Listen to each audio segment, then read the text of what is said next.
जयंती निमित्त आपण सगळेजण इकडे जमलेलो आहोत. पुन्हा एकदा सरकार आलेलं आहे. आजच्या दिवसाच्या निमित्तानं आपण काय सांगतो? हिंदू हृदय सम्राट बाळासाहेब ठाकरे यांचा जन्मदिवस आहे आणि हा दिवस आमच्या आयुष्यामध्ये ऐतिहासिक आणि आमच्या आयुष्याला फार मोठी कलाटणी देणारे जे हजारो शिवसैनिक आहेत त्यांच्यासाठी अत्यंत महत्त्वाचा आहे. आमचे नेते आणि राज्याचे उपमुख्यमंत्री एकनाथजी शिंदे यांच्या वतीने मी गुलाबरावजी पाटील, दादाजी भुसे, आनंदराव अडसूळ इथे असणारे सर्व उपस्थित असणारे शिवसैनिक यांनी बाळासाहेब ठाकरे यांना पुष्पहार अर्पण केलेला आहे. बाळासाहेबांचा करारी स्वभाव, धाडस, हिंदुत्व आणि देश, त्याचबरोबर मराठी माणूस यासाठी त्यांनी केलेला त्याग हा पुढे नेण्याचं काम सातत्याने शिवसेनेच्या मार्फत त्यांनी केलं. त्यामध्ये ज्याला काही वेगळ्या समस्या निर्माण झाल्या त्यानंतर एकनाथजी शिंदे यांनी प्रचंड धैर्य आणि धाडस दाखवून चांगले साथीदार निवडले आणि परत हिंदुत्वाच्या रस्त्यावरती शिवसेनेला ते घेऊन आले. केंद्रामधले पंतप्रधान नरेंद्र मोदी, अमितजी शहा यांच्या माध्यमातून 370वा कलम, त्याचबरोबर विविध रामजन्मभूमीसारखे प्रश्न, आपल्याला कल्पना आहे 22लाच परत रामलल्लांची प्रतिष्ठापना झाली आणि महाराष्ट्राचा विकास या मुद्द्यांवर नामदार एकनाथजी शिंदे यांनी शिवसेनेला नवीन संजीवनी दिली आणि 57च्याही पुढे आता 60पर्यंत आमदार निवडून आणले, खासदार निवडून आणले. एकत्रित असणाऱ्या पूर्वीच्या शिवसेनेची जी ताकद होती तेवढी किंवा त्यापेक्षा जास्त ताकद एकनाथजी शिंदे यांनी जमा केलेली आहे आणि या सगळ्या शिलेदारांना बरोबर घेऊन पुढच्या काळामध्ये महाराष्ट्राच्या विकासासाठी ते असंच काम करत राहतील याची आम्हाला खात्री वाटते. मी एवढंच म्हणेन आजच्या निमित्ताने की हिंदू हृदय सम्राट बाळासाहेब ठाकरे असते तर त्यांनी नक्की एकनाथजी शिंदे यांना बोलवून शाबासकी दिली असती अशी आम्हाला खात्री आहे आणि म्हणूनच आज आम्ही स्वाभिमानाने आणि ताठ मानेने बाळासाहेब ठाकरेंना वंदन करू शकतो. ताई, याच तुमच्या यात्रेमध्ये आणखी काही नवीन सहकारी येत्या 15 दिवसामध्ये जॉईन करणार आहे असं कळत आहे. उद्धव बाळासाहेब ठाकरे पक्षातले काही महत्वपूर्ण खासदार आणि काही लोक जे आहेत ते पुढच्या 15 दिवसात ऑपरेशन धनुष्यबाणनुसार आपल्याकडे येणार आहे तशी माहिती मिळते. आमचं जे सगळं यश आहे ना ते तुम्ही ज्या सगळ्या अशा बातम्या देतात ना त्यातूनच आम्हाला यश मिळत राहिलेलं आहे. त्यामुळे मी तुम्हाला शुभेच्छा देते आणि ज्याला यायचं आहे ते आमच्यावर आनंदाने आणि प्रेमाने येतील याची मला खात्री आहे.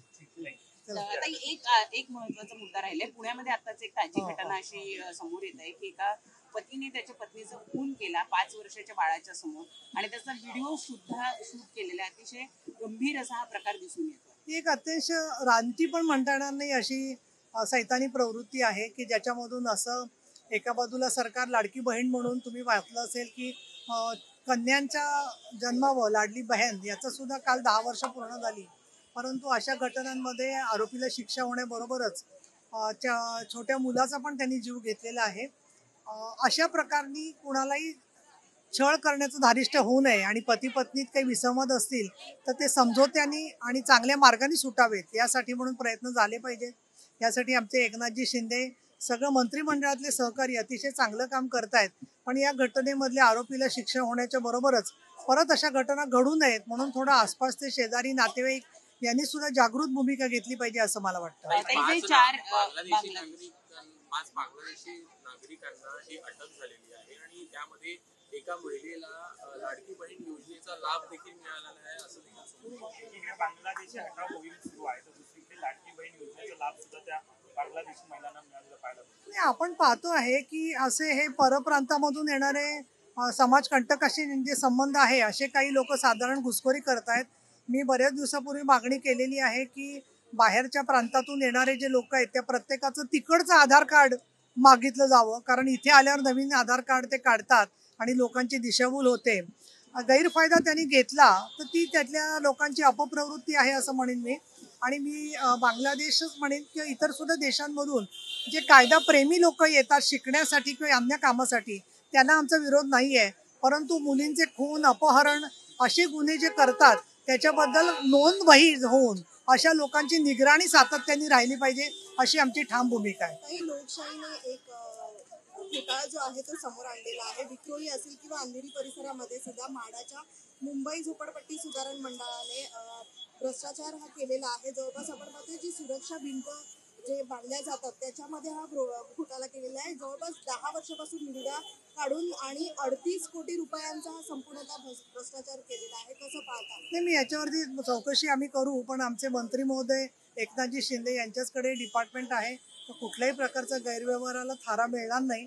आणि म्हणून काही चुकीच्या गोष्टी झाल्या असतील तर त्याच्यावर योग्य ती कारवाई तपास करून मग माननीय शिंदे साहेब करतील. बोला.